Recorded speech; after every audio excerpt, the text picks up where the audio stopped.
started. We welcome you out to this Henderson Speaks event tonight. Very excited.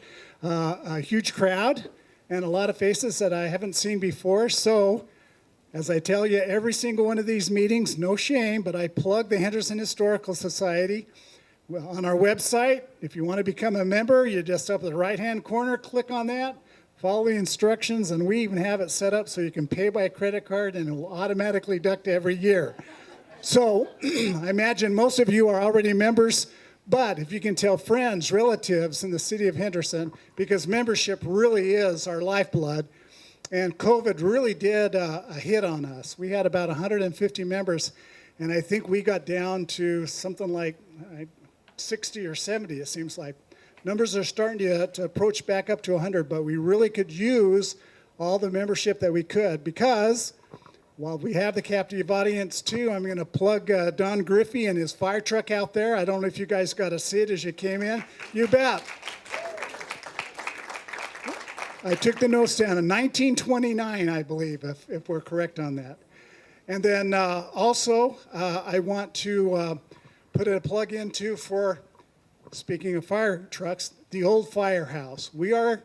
We keep talking with the city, and I'm going to put kind of Carrie Cox. Stand up, Carrie's here from the City Council. We appreciate you come, Carrie, because we haven't really seen a lot of consistency among council members coming back to attend these Henderson Speaks events and any of our events for that matter. But one of the biggest things that we've been doing for probably 8, 9, or 10 years is trying to get that old firehouse into the Henderson Historical Society's control and try and renovate that. We would love to have like a little museum there. I know, again, this is kind of selfish on my part, but I have a lot of artifacts that I've received during the 8 years of mayor that I just don't know what to do with. If we had some place that would kind of be a clearinghouse for that, even archive records, some of the records we could put. I have like 9 or 10 great big bins of stuff that really, if it doesn't get someplace, I'm afraid that's true. So thank you. So here's where we're at with that. We did talk with the Public Works Director. He said, look, we're ready and willing to turn that over to you, but, and I'm sorry, Carrie, he said right now there's no money for us to contribute to that firehouse, and it's part of the renovation. So a lot of it's going to fall on us as the Henderson Historical Society, and we could be talking hundreds of thousands, maybe $1 million or $2 million when all is said and done. So something to keep in the back of our mind, we're going to keep working on. So first and foremost, I didn't even see where Joe, oh, there you are, Joe. Thank you for hosting this tonight and having it here at this place. This is going to be a great program. We're going to have Joe do a little bit of speaking, and then, of course, we can't thank Mark Hall-Patton enough either. He has been such a support to us, and even with a bad knee, he shows up tonight and is going to, and I'm going to plug him too. I've been to one of these right here in this room probably 10 years ago, 12 years ago, and what a program, what a history Railroad Pass. So I'm kind of baiting everybody out here for what we have coming. Also, Joe, thank you for, I don't know if you noticed on the tables were a couple of discount coupons. We appreciate that. We hope you come back and patronize this Eldorado, listen to me, Railroad Pass. But he will talk about the Eldorado, which is now the Pass, hopefully later on today too. A way of housekeeping, on April 22nd, we're going to have our annual, we're going to call it a social, right? It's not a Henderson Speak, it's not an event, but it's going to be an annual meeting at the Eagles Hall from 5 to 7 p.m. We'll have some treats there. We'll have the annual report. We'll also have our financial report. And this also is a meeting where board of directors can be nominated. At that meeting, nominations are open now. We do have a slate already of board of directors that will be on there, but that's where we will vote for the board of directors. And then the board of directors will vote on the slate of officers. So it's going to be kind of a business meeting, but also a time for socializing. I'm going to try and bring, I don't know if we'll be able to get some of my old 8mm Industrial Days parade videos that I have. But anybody that would show up, if you've got any film or 8mm or pictures or whatever, we're just kind of going to reminisce about the old Henderson Industrial Days. So keep that in the back of your mind. We should have a great, great time with that. And then finally, before I turn it over to Joe, I do want to ask all the members here, anybody here, if you have suggestions for these Henderson Speaks event, if there's something that you would like us to talk about as the Henderson Historical Society, give us those ideas. Give them to me, any of the board of the directors, any of the officers. And because we're always looking, we probably have, 4 or 5 events a year, maybe 6 events a year of these Henderson Speaks, where we talk about like this. The last time we talked about, help me out, Val, when we were at school, the old, that's old timers. Yeah, the Henderson School District, that's true. So without further ado, Joe, if you would take a few moments, he'll talk to us about this place and hopefully a little bit about the past. And then when Joe's done, we'll turn the rest of the time over to Mark Hall-Patton.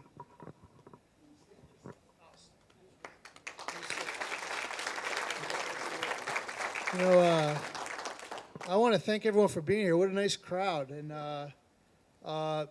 you know, being in Henderson for 31 years, means a lot to me.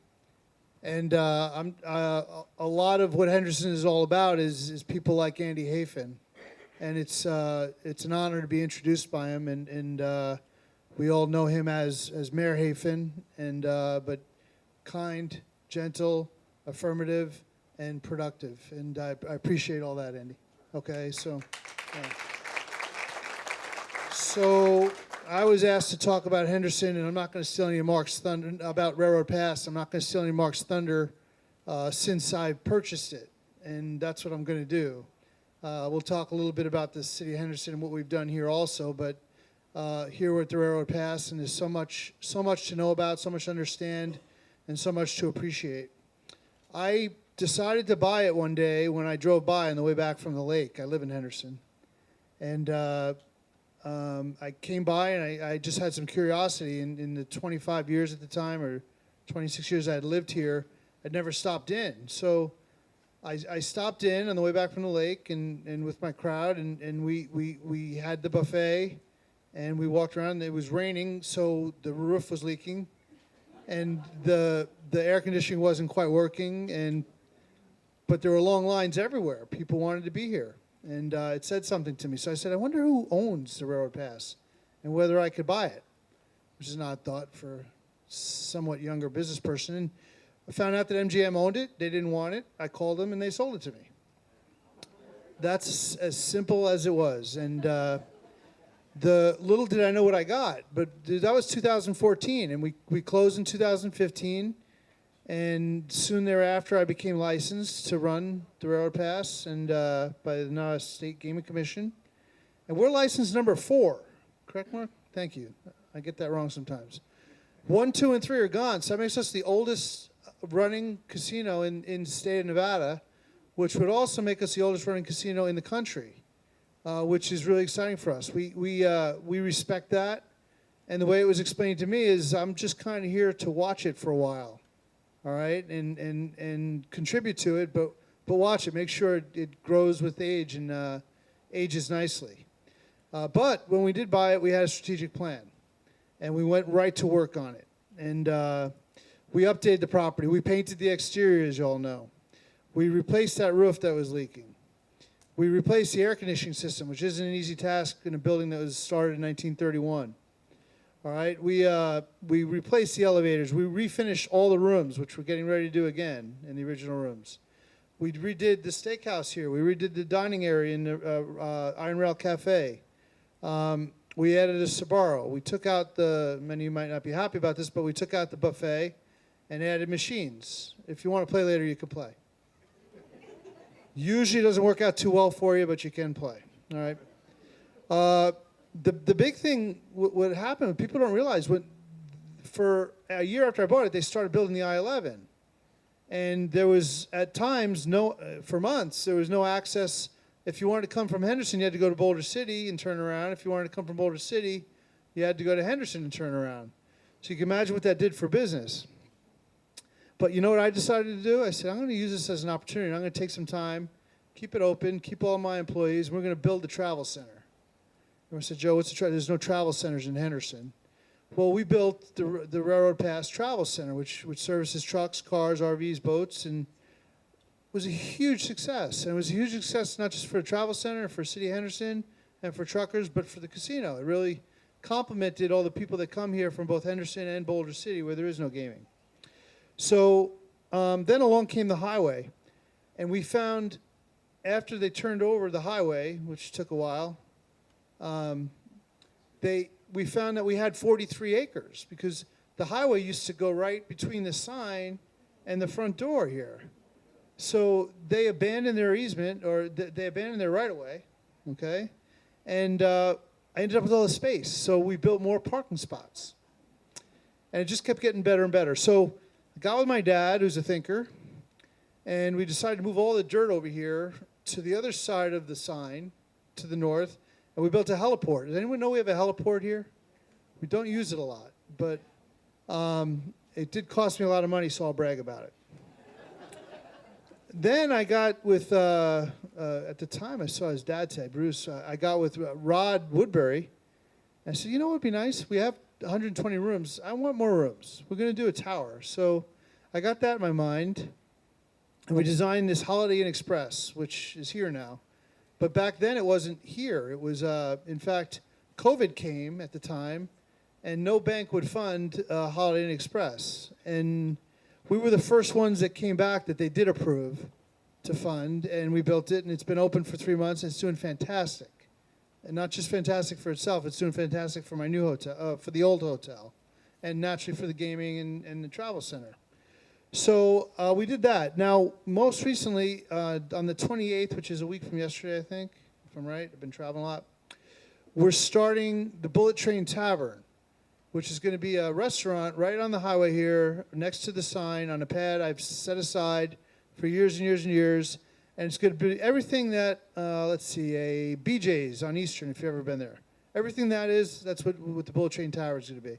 I called it the Bullet Train Tavern, it was my idea, because I wanted to keep in line with the railroad theme, but get into the 21st century. So it's going to be really neat, non-smoking, great place if your family wants to stay in Henderson somewhere and be able to walk to a restaurant and enjoy everything that the casino has to offer.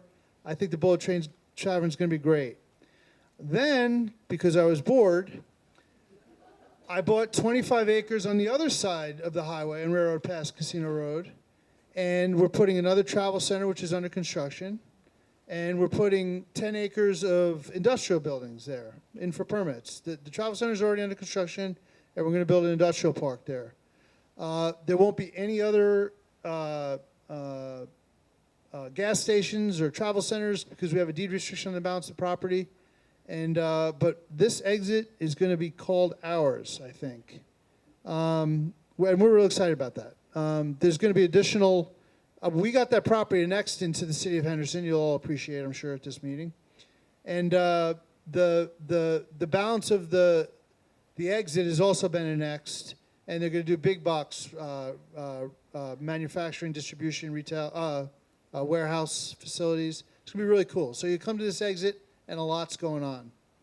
All right. So we've exhausted ourselves on the Railroad Pass exit, but we're not done, and we're going to have some fun doing it. And thanks to all of you and the people that we know in the community, it's been certainly. It wasn't fun writing the checks when they were building the highway, but it's fun cashing the checks now, if anyone can understand that. And but we're not done. We're going to reinvest, and we're going to contribute to the community, and we're going to have a lot of fun doing it. Now, in 2020, once again, because I didn't have much to do, the city approached me, and the El Dorado Casino was closed down because of COVID. And we talked about it, and they introduced me to people at Boyd Gaming, and I purchased the El Dorado, and as many of you know, we rebranded it, spent $7 million there, and now we call it the Pass. And we're having a lot of fun there, too. The Pass is a great hotel, great casino. It's also a storied property and goes back with Mr. Boyd a long time. You know Mr. Boyd, Andy. And we were glad to take it over. I think they were glad to sell it to me. So we just broke ground maybe 3 or 4 weeks ago on another IHG property, a hotel called the Atwell. And this is going to be cool. If you don't underestimate what this is going to do for downtown, because the Atwell is going to be 90 rooms, all suites. It's a boutique hotel. It's just a step or two of grade above a Holiday Inn Express. And if you haven't been over there, it's really nice there. So we're going to have a boutique hotel in downtown Water Street, Henderson. Carrie's nodding her head. We love this, don't we? And the groundbreaking, you're right. One of the first shows you and I have done together, but not the last. And it's another IHG property. It's going to be 90 rooms. And it's a boutique hotel, and it's really going to be chic and cool. 2-story lounge as you enter, and it's going to be a place where people are going to want to stay. And it's going to be really the reservation systems at these IHG type properties do really well, and we're going to have a lot of fun. So we're also going to have a wine bar on in the front of it on Water Street, called the Wine Bar at Water Street, of all things. That was also my idea. So thanks. So for people to have a date or whatever, it's going to be really cool. And we're just so glad and proud to have the 300 or 400 employees we have in Henderson hospitality. We're glad to provide that hospitality. We're excited about our future and the future of the city, and glad to be just this little part of what's happening here. Is it the second biggest city in Nevada? It is. And that's an exciting thing. Just some background, because they asked me to tell you about my firm. I came here in 91. I opened up First Federal Realty in 1996. Amongst other developments, we built 18 buildings at Horizon Ridge Professional Park, 6 buildings at Vantage at Horizon Ridge, 12 buildings back with Dr. Alamo at Pecos Commons, 6 at Atlas Professional Park. We built multiple storage facilities, but what we're most proud of is on College Drive. Most people don't know this, College Road. We built what's called College Villas, which is 226 senior affordable income, rent-restricted homes for people in the community. And I think that's been the biggest hit of ever. And it's just something that was so needed. And if private people like me didn't come into the industry and build things like that, the public sector would have to do it, and it would cost a whole bunch more. So we're most proud of that. And we're just proud to be part of the community. And I want to thank you guys for inviting me today to speak. And I want to thank you for coming to our room and visit it again. It's open Wednesdays to Sundays. I'm really, really looking forward to hearing what Mark has to say. World of knowledge, wonderful person, and I thank you all for coming to our property tonight.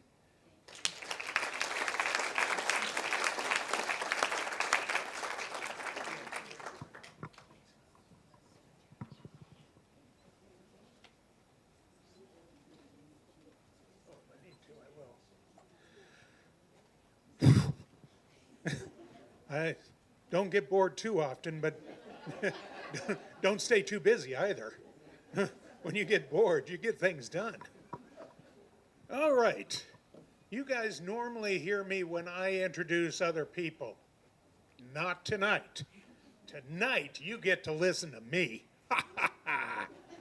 Okay, we're talking Railroad Pass. Now, when you are anywhere out there in the valley and you look in this direction, there's an obvious pass over here.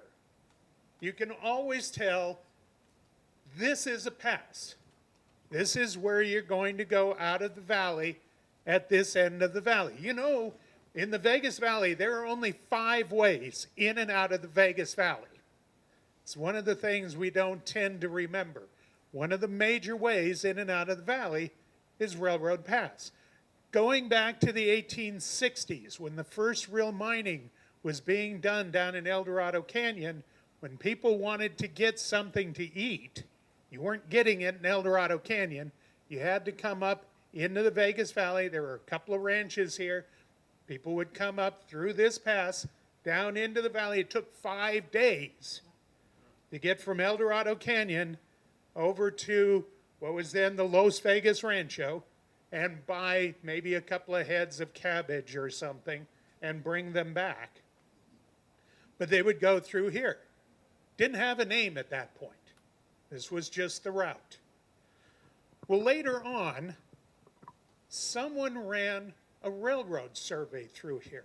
Now, we don't know, and I wish I could tell you which railroad it was. It might have been the Nevada Central Railroad, not the Nevada Central Railroad that was on the west side of the state, which was built. The other Nevada Central Railroad that was on the east side of the state, that was also known as the Central Nevada Railroad, that was also known as the Pioche and Bouillonville Railroad. Now, it may have been that one. We don't know. Or it could have been the Union and Pacific Railroad, not the Union Pacific Railroad, which was the one that was built, but the Union and Pacific Railroad that was built down from Milford, Utah. We don't know which one it was. But one of those railroads ran a survey from somewhere up north or somewhere down south, but they ran it through the Vegas Valley before there was a Las Vegas. This is in the 19th century.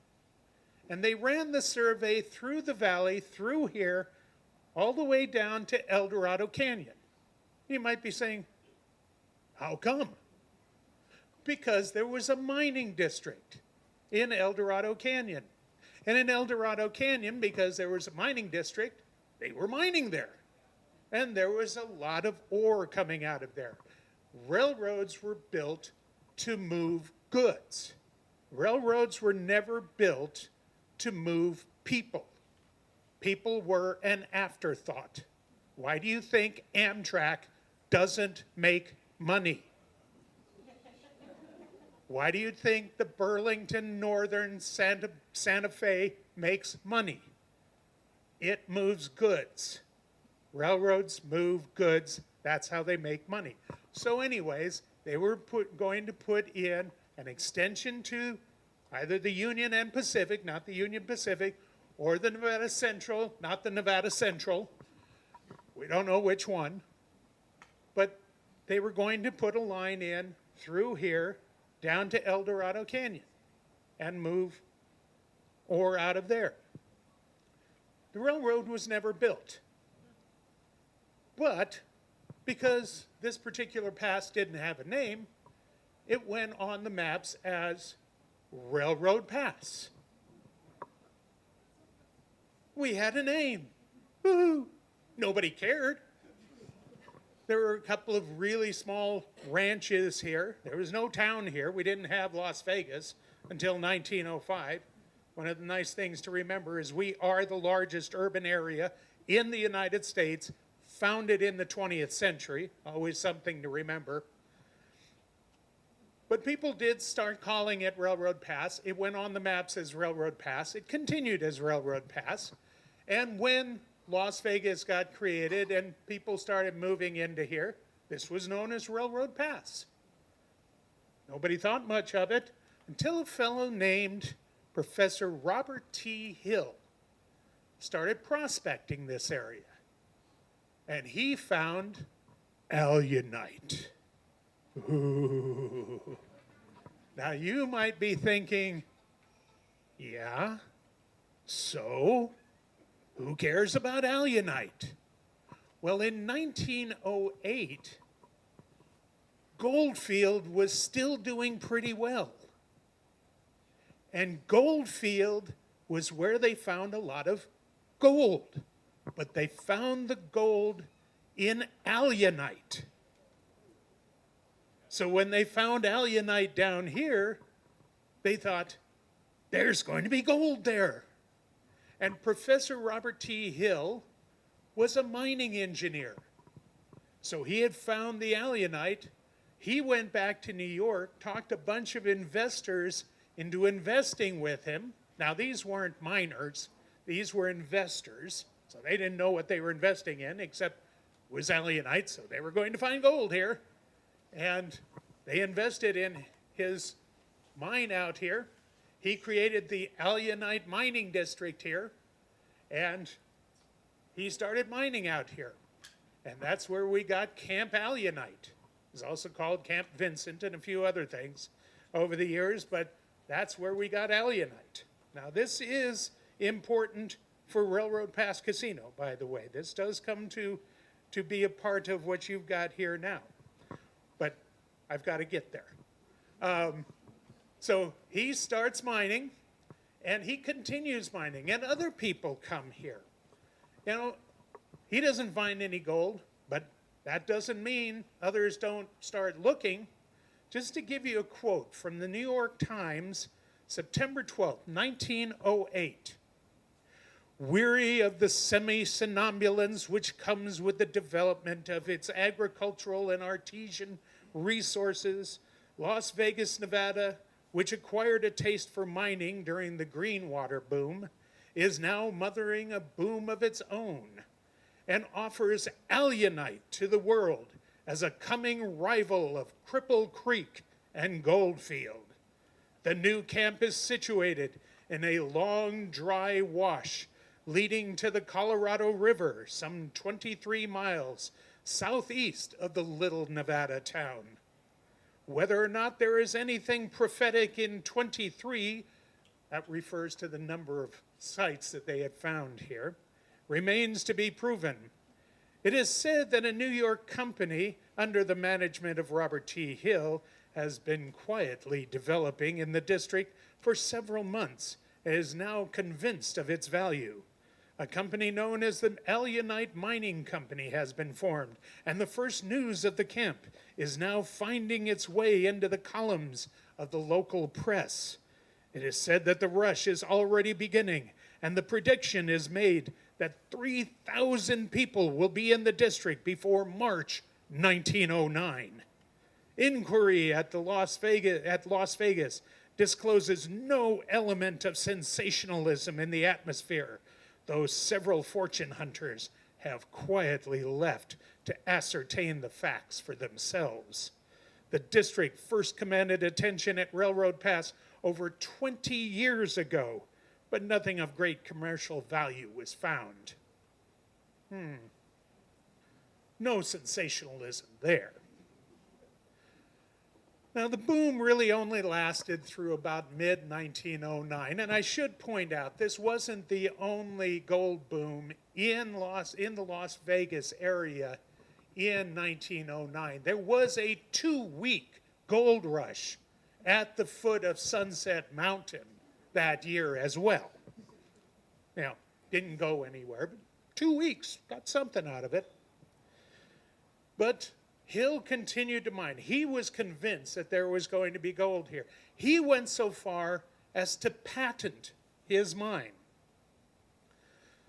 The Quo Vadis mine was found here, the Bean Pot, a whole number of other ones. The Quo Vadis actually had a little bit of rock that was high in potash and was able to ship some in 1915.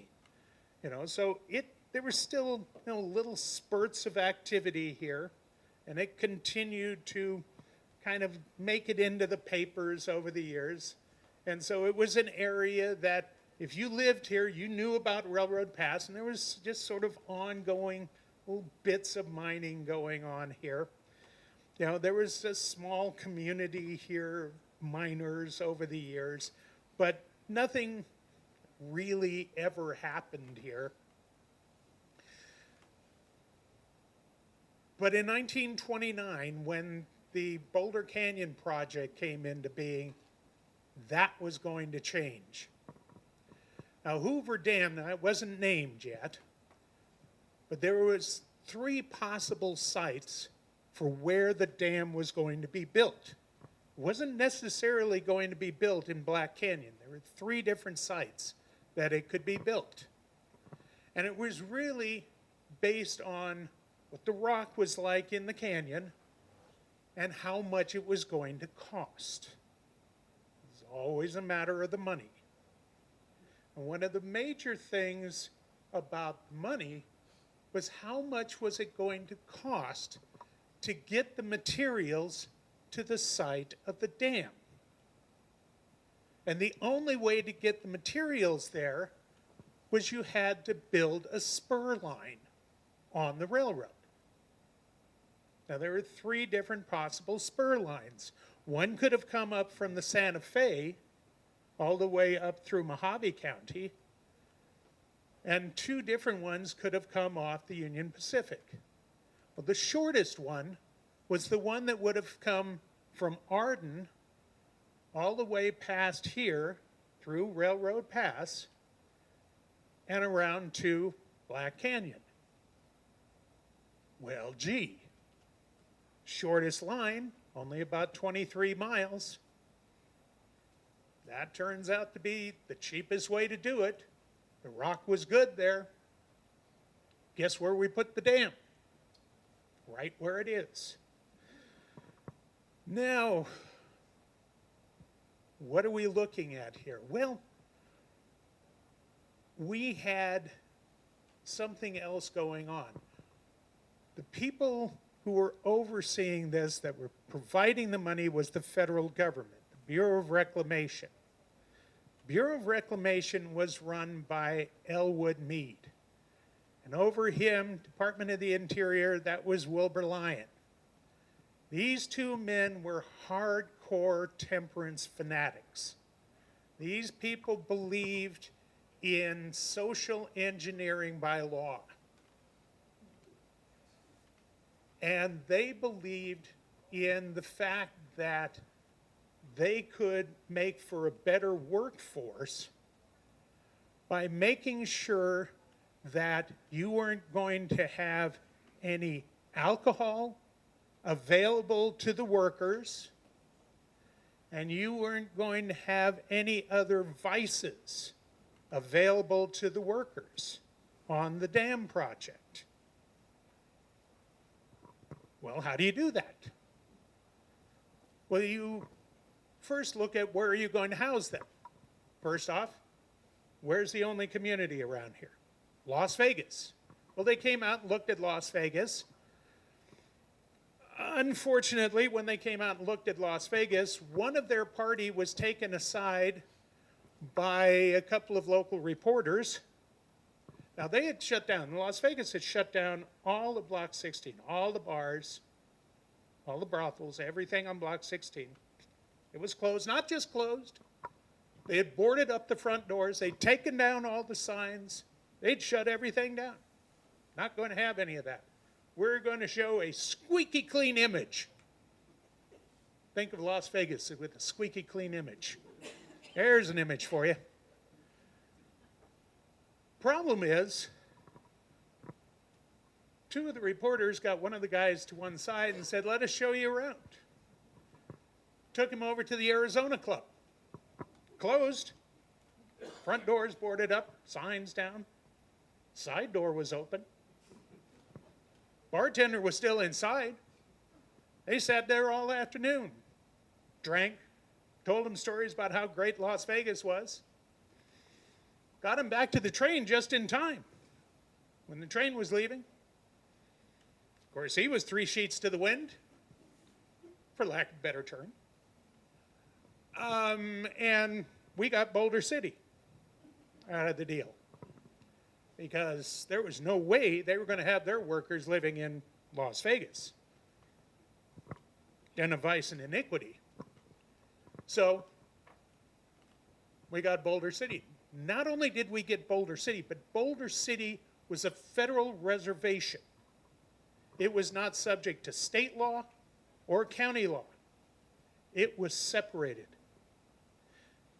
You could not get into Boulder City unless you went past a gate that was manned by U.S. Marshals. And those U.S. Marshals answered to Sims Ely, who was appointed by the federal government. It's the only place in the U.S. where the U.S. Marshals answered to a civilian authority. So you couldn't drink there. Frank Crow's assistant was seen with a hip flask at a party there, and he was almost fired on the spot. As it was, he was ejected from the site for a week before he could come back. If you left the reservation, you had a day off, and you went into town and got drunk and came back, if you hit the front gate, because everybody had to go in through the gate, and you were drunk, you got held there the first time. Second time, your family was brought out to you, and you were fired on the spot. This was hardcore. But what did we have right around the corner? Right here at Railroad Pass. We had a bunch of land that was not inside the federal reservation. And one of those areas was right here, Railroad Pass Club, as it was originally known. This is where it was going to be built. And what was interesting is they chose, the Alunite mine site. Well, that was important, because this was not the only club that was built here. Right across the road were a couple of other clubs. But this one was built on the Alunite mine site. And this was a patented mine site. So they the original owners decided to build right here. And the first train that came over the tracks, when they laid the tracks all the way down to Boulder City, that first train carried a load of building materials. You want to guess what those building materials were used for? It was building materials for the Railroad Pass Club. It was the first thing that was built, or was carried by the train over to this site. They didn't go all the way down to Boulder City. They unloaded right here. So all of a sudden, you're getting a casino here, a club here. And they got a casino license, or a gaming license, gambling license at that point. We weren't sophisticated enough to be gaming yet. We were just gambling. But why did we get gambling license number 4 here? We were still during Prohibition.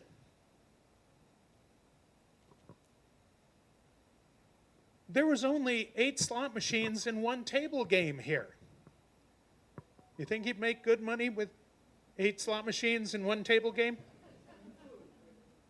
Yeah, food wasn't a big part of it. You'd come in, there are 8 slot machines, 1 table game, and a door. What was beyond the door? Well, just to give you an idea, you know, they kind of knew what was going on. They knew there was at least gambling here. This is a quote from the RJ, June 4th, 1931. This is a headline piece. The headline said, "Dam site gets gambling." Always noted for their headlines. Steam shovels today began tearing up the desert soil to make way for the foundations of a monstrous gambling casino and dance hall at Railroad Pass, just 1 mile from the Boulder city limits. Day before yesterday, the county commission, which has the granting of gambling permits, issued the necessary papers. By a coincidence, the work was started while announcement was being made in Washington that the government had withdrawn 12 square miles surrounding the Boulder City and dam site as a federal reservation subject solely to control of federal officers. The reservation was created to enable the government to prevent gambling and vice in the vicinity of the dam, but it was pointed out that it cannot include lands already patented to the owners. And it is on such land within the reservation that the new resort is being constructed. The resort. Now, the casino had its soft opening on July 15th, 1931. And you'll enjoy this, I think. We're talking about your introduction here. With 25 electric fans to keep the air in circulation and to keep the first night patrons cool, the new Railroad Pass Club will hold its preliminary opening today, opening at 5 p.m. and remaining open until late tonight. With a 5-piece orchestra to furnish music for dancing, roulette, craps, big six, 21, and poker, plenty of excitement is promised by proprietor Warren and his assistants, including the cook and staff, who will serve sandwiches and light lunches for patrons. There you go. But that really wasn't what everything was about, because a lot of the area of the building was behind a wall with a door in it that you had to knock on and get access to. Now, if you knocked on the door, the window would slide open, and you'd have to give a particular word to get past that door. Does anybody know the word? Well, you obviously haven't read my plaque out there on the other side of the building. No. It was gaiety. What else would you want but gaiety? If you said gaiety, you made it inside. And if you got inside, it's, I love this. This is an oral history from Harry Hall, who talked about what they served here. There's a couple of quotes. I have to quote these. One was from Harry Hall. He said, Railroad Pass made their own brandy. They'd buy 5-gallon cans of alcohol, which was 200 proof. I'm not done. Hold on. You didn't get just that. They'd cut it to at least 50%, probably more, and they'd put flavoring in. If you wanted blackberry brandy, they made blackberry brandy. They just put flavoring in. I've talked to others who said it was not good, but it was alcoholic. Another oral history, this from Marion Allen. Railroad Pass was one big room. The bar was against the back, and they had a dance hall in the front. That was always about the first place we'd stop to get a drink when we went to Las Vegas on an evening out. They had pretty glasses, and they'd fill them full of ice and put very little of whiskey in them. Whatever you drank, gin or whatever it was. This one lady, as I remember, said, I hate to drink all this whiskey just to get to that ice. That was a little bit after Prohibition was gone. She didn't have to go through the door. But the whole idea initially was this was a speakeasy. It wasn't a gambling hall, it was a speakeasy. The gambling hall was to cover up the speakeasy. And the whole point was it was on patented land, so the federal officials and the Boulder City officials couldn't kick the club off the land here. Whenever they could, they tried to get rid of any vice that was close to Boulder City. There was some other vice, I am told here. There are some oral histories that remember some cribs out back. Some ladies that worked here were perhaps available if the negotiations were correct. That is according to the oral histories. I wasn't here. Yes, it's white. The hair isn't, okay? But this wasn't the only club that was here. On the other side, there was Mace's Circle Bar, which later was the Spur Bar, and it later burned down in the 50s.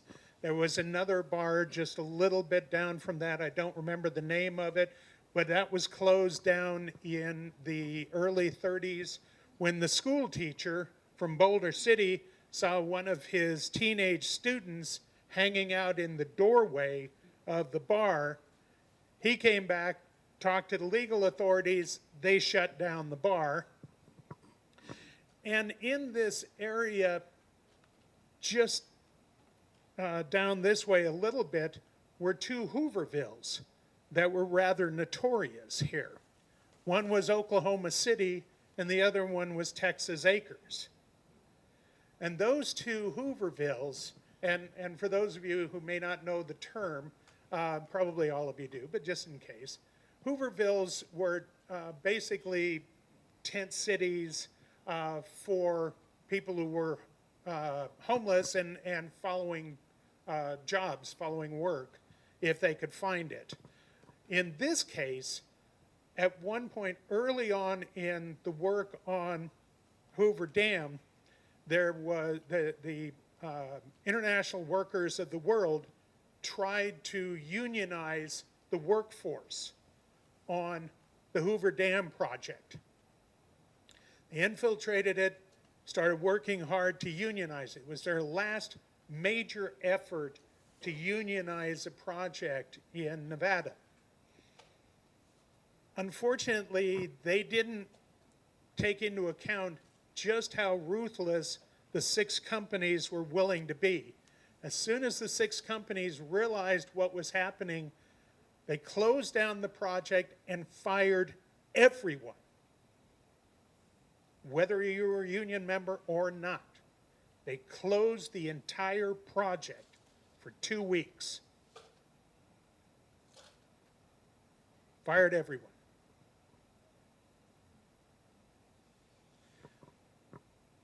After 2 weeks, they started rehiring, but if you had been a union member, you were not rehired.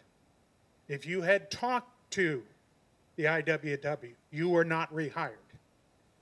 You had to sign forms that said you would not join a union. That it was hardcore, legal, maybe not at that point. Certainly wouldn't be today, but that was how they did it. The IWW was forced out. They settled in the Oklahoma, Texas Acres area, and the Sheriff's Department consistently raided those 2 camps. If you look at the records in the newspaper at that time, they were constantly raiding those 2 camps to try to get the IWW, they were also known as the Wobblies, out of this area, consistently pushing them out of the area so that the project could go forward, and they had no more labor problems at the dam site. So, but that was right up here as well. It's interesting, by the way, the IWW's first major unionizing effort after they organized in the early part of the 20th century was in Goldfield. First major effort in Goldfield, Nevada. The last major effort was on the dam here. There was also another camp here that was just on the other side of the road, just around the corner a little bit, called Showalter's Camp. So if you ever hear any of these names, these were all different Hoovervilles in this area that were just all right around here, all right around Railroad Pass here. Now the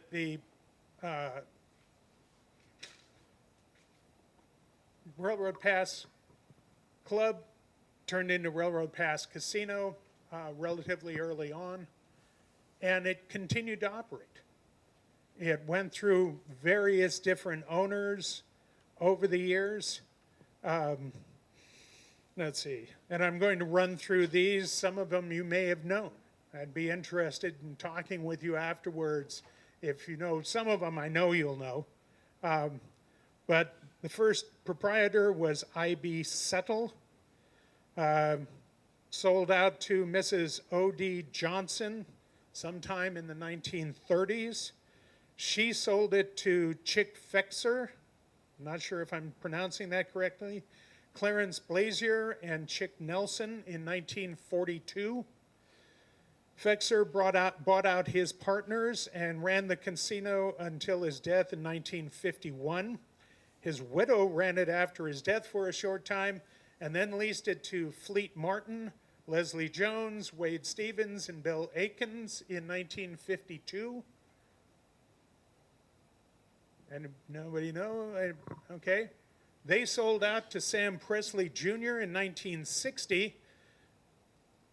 He had a bit of a problem. He lost his license because he got caught in a cheating problem, a cheating scandal over a 21 game. Can't do that. And that led to Clara Jane and James Leeper taking over the casino for a while. Then Kay Fexer took the casino back, and she and her son ran it for a number of years. Interestingly, in 1971, it closed down for a year and was run by Rick Cummings for a short time. It wasn't for a full year. That's why it retained its gaming license, number 4, for a short time as a gift shop. Was no gaming for a short time in 71. But Kay Fexer and Robert Dickey or Dikey, I'm not sure how it's pronounced, reopened it in 72 as a casino again and a bar. And during the time that they had it, they put in one of the most important improvements up until that time in 1973. They added a well. Now think about that. This is 1973. That was the first well this site had ever had. Before that point, they had always had to truck in water to the casino. And the well went down 1,000 feet. I have to ask, is that well still here? No, okay. I just was curious because that was some of the historical work I'd done years ago, and I couldn't imagine they were still using it, but they had to go down 1,000 feet at that point. You do. Probably pipe it in, but yeah. Can you imagine a 1,000-foot deep well on this site to get water? And then somebody, probably a lot of you remember Bob Verkata took over the casino in 1975. And he made a lot of changes and operated the casino well into the 1980s. So, and built the first hotel tower in 1987. So it then became part of the MGM Grand properties through a couple of ownership changes and made the transition in 2014. Moved out of the MGM Grand properties. It was one of their legacy properties, like the Prim properties, and that had just kind of been accreted into all of the MGM Grand properties, and had not, I guess, hadn't had a lot of work done on it, would be a kind way of putting it. I think water dripping through the roof would lead to that. I don't know whether you can still see it. I know the first time that I was here, I had a chance to go up into, I don't know whether it was the tower or where, but you could still look down and see the original arch of the original portion of the building here, because as the building has been expanded, the original building is still here. It's just been expanded on, you know, sort of like the airport. You know, the 1963 airport is still there. It's just been, you know, expanded. And the same thing has happened here. There's a lot of original portions of the Las Vegas. Really? That's my own phone. Sorry.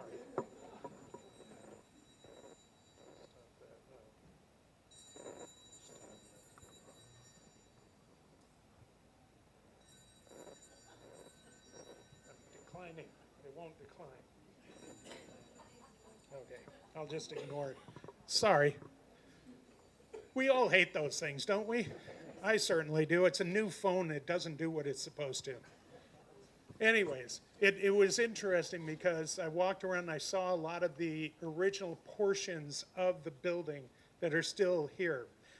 And there's just a couple of things I want to comment on, and then I'll take any questions you might have. There's a standard story that I've heard many times about the fact that the dam kept its payroll here in the safe here at the Railroad Pass Casino. I have never seen any documentation on that, and I think that is extraordinarily unlikely. Think about it. They hated the casino. They hated the fact that the casino was here. They worked very hard to shut it down. They, in fact, tried to buy it a couple of times to shut it down.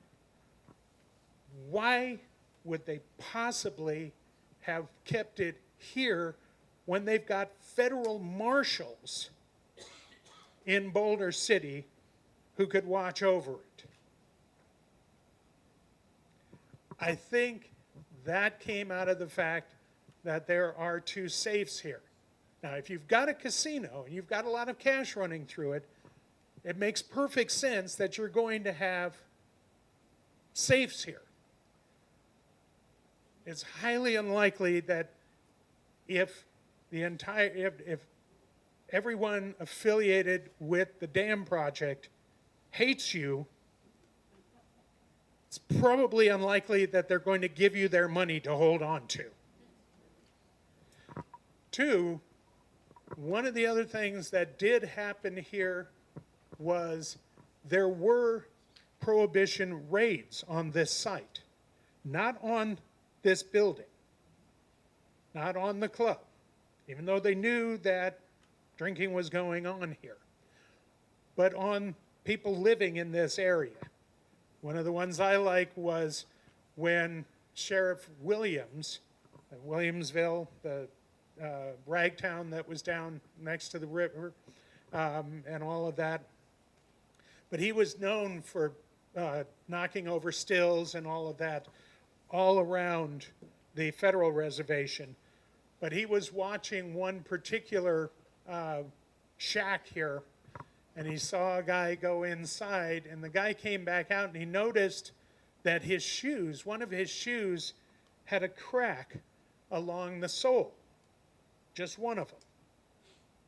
So he went into the shack and he looked at the floor, and there was some disturbed dirt in the floor, and he, went in there, got a shovel, dug it up there, and saw where he'd buried some illegal hooch. At which point, he went after the guy, arrested him, took the booze, put him away for it. Sheriff Williams of the Boulder City area, the federal reservation, was the best person in the valley for knocking over illegal stills. He was known for that. So he was even watching this area for illegal stills. And you could find an illegal still anywhere in the valley that there was water.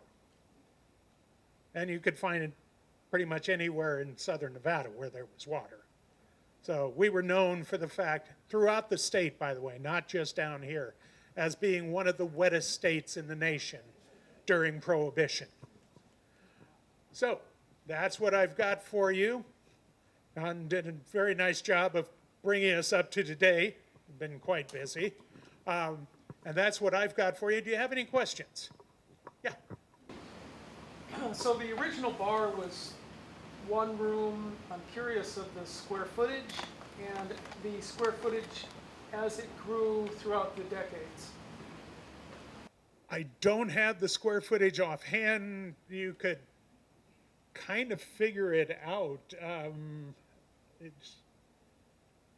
But it's about 2,000 square feet? Yeah, okay, about 2,000 square feet.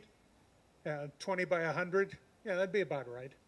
Yeah, I'm thinking, because I've looked down on it and I'm thinking about where that would be on the building today. Yeah, How much is it now? How many square feet now?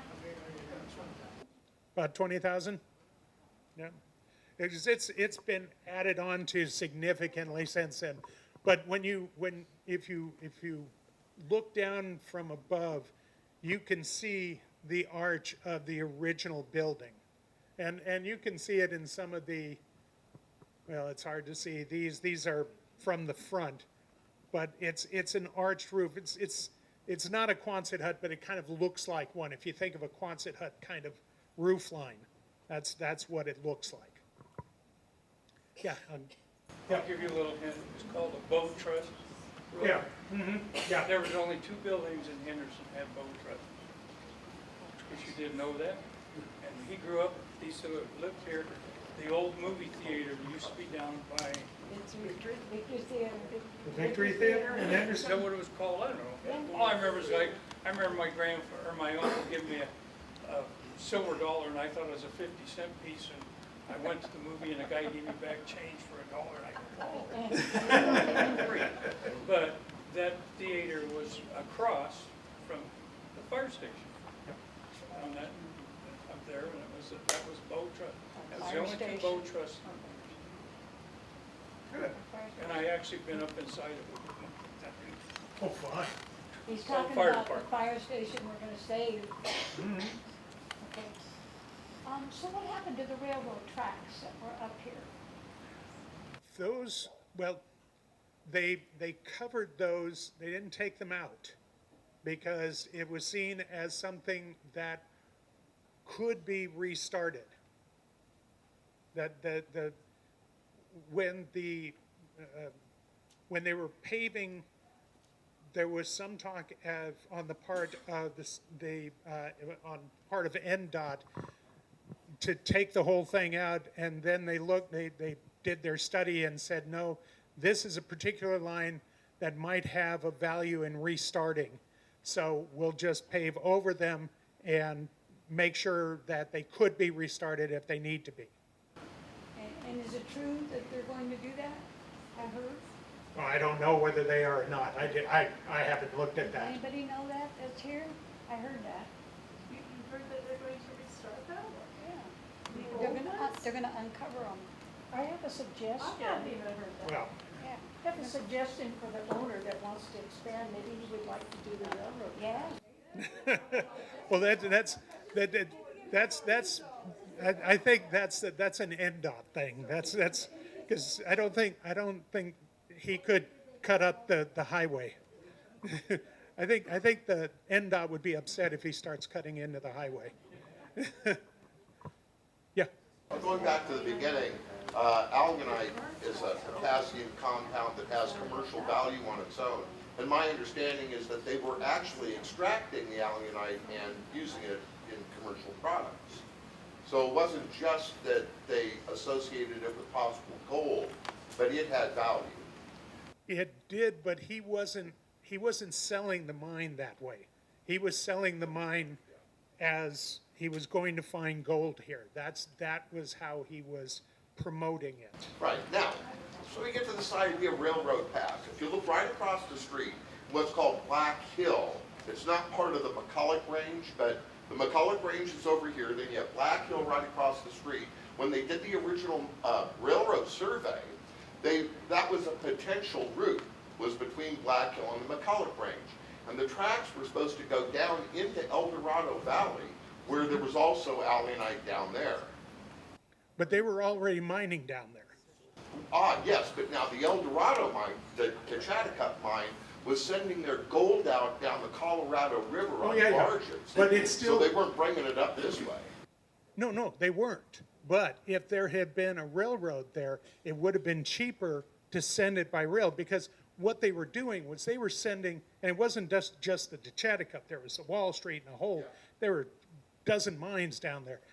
all of those, we're taking it down to the Colorado, putting them on steamships, taking them all the way down to the Gulf of California, putting them on steamships there, taking them all the way down to the end of Baja California, around the tip, up the west side of Baja California, up the west side of California, and inland at San Francisco, and then inland to mills in the Stockton area.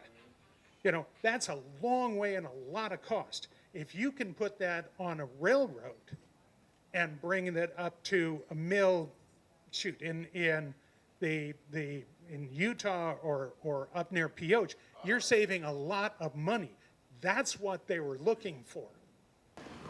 So before 1905, when the railroad goes from Salt Lake City to San Pedro, Salt Lake route through Las Vegas, that before that was built, their idea would have been to take it up to the Pioche mining area, which was doing a lot of. Either there or wherever you get it to a railroad, you could have taken it to, you could have taken it to the Midwest. It still would have been cheaper than taking it by ship that far. It's all in the cost of shipment. And it's cheaper to take it by rail than to take it by ship, and both cheaper and safer. So the original survey that went nowhere did go down, didn't go all the way to Nelson, but at least went down to the El Dorado Valley. Yeah, they didn't finish it. They were saying, yeah, we can take it down this far, but they didn't get anywhere close to that. Because they surveyed a line all the way down to Colville as well, and there was nothing at Colville. Well, okay, next question's on the dam, which ends up in Black Canyon, but it's called the Boulder, it's called Boulder City, and I know Boulder Canyon, the narrow canyon that leads over to the Overton Arm. I'd seen the actual, you know, in fact, you have one in your museum. You have an old newspaper that in one of the displays that has the that shows Boulder Canyon as being the place where they were going to build it. Yeah. And they obviously kept the name, so I'm wondering, they must have decided late in the game to move it to Black Canyon rather than keep it at Boulder Canyon. Yeah, it was cheaper. But they had already called it. They had Yeah, but already. that doesn't, the name is nothing. I mean, if it's cheaper to move it, everybody's already calling it Boulder. Yeah. So, yeah, they said, oh, well, it's cheaper here. You know, we're not gonna get everybody to change the name of what they're calling it. We're just gonna move it here because they hadn't figured out which one they were actually placing it at. They thought they were gonna put it here, but it turned out to be cheaper at Black Canyon. So if they could save a couple of $1 million, why not? That must have been much later in the game then. Well, before they Because started they building, already yeah. had the design for the dam in Boulder Canyon. Oh, yeah. So, Yeah. and my last question is, and it has to do with the mining claims. There was a miner named Sullivan that owned the property where, you know, Gold Strike and what's currently the Hoover Dam Lodge, where that sits That's right another now. patented mine site, Okay, and they were. which is why that's there. That's the only reason that the Park Service hasn't been able to kick them out of there, and why the feds couldn't kick them out of there earlier. Same issue. That's what I was, yeah, Yep. that was the same. Yeah, exactly, same issue.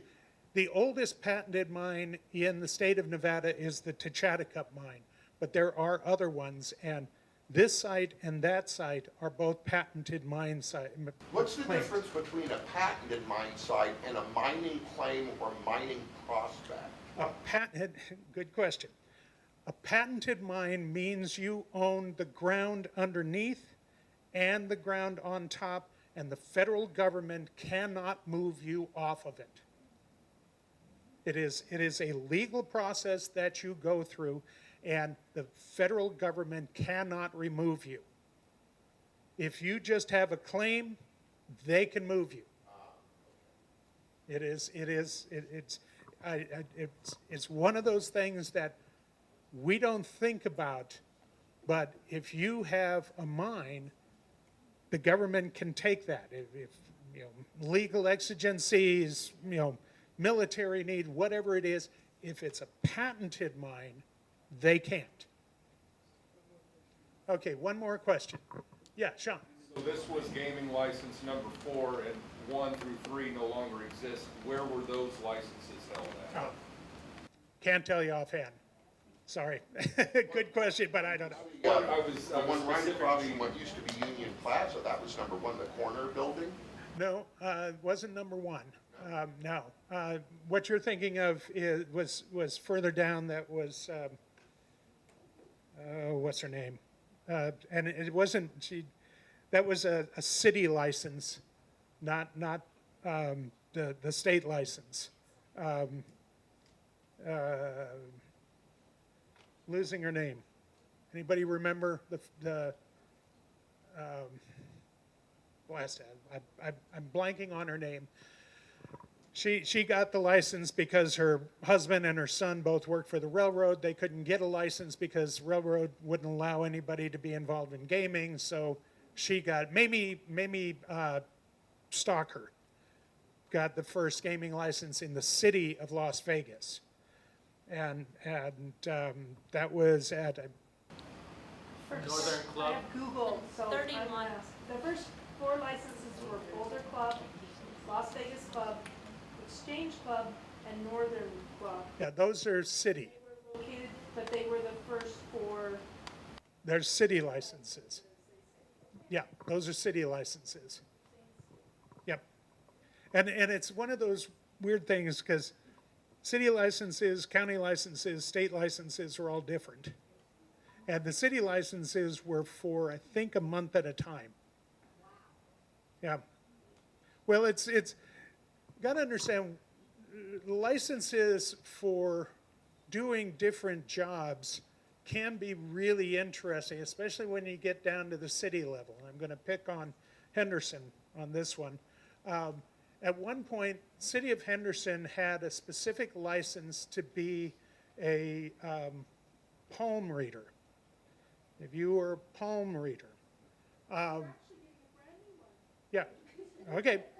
But the palm reader license was, I think, $1,200 a month to hold a license to be a palm reader in Henderson. And because they didn't have any. And sometime back in, I believe it was in the early 70s, we finally got somebody, a young woman who wanted to be a palm reader here. And so she got her license, and after the first few months, she wasn't making any money at this, not at that rate. And she went back and actually sued the city because of the rate that the license cost. You can imagine at that point in time. And the city then changed it to, I think it was $1,200 a year rather than a month. But that's the thing. You can have licenses for cities, for your business, and then for counties, and then for the state. So, anyways, thank you very much. Thanks for listening to me.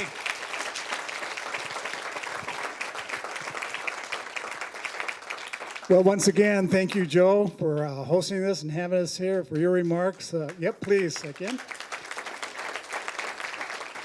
And Mark, thank you again. Just amazed me at the wealth of information that you have. And so before we leave, again, remember April 22nd, it's going to be a social event, Eagles Hall from 5 to 7 p.m. Come and visit and talk about Henderson and the industrial days. And thanks for coming. We appreciate it.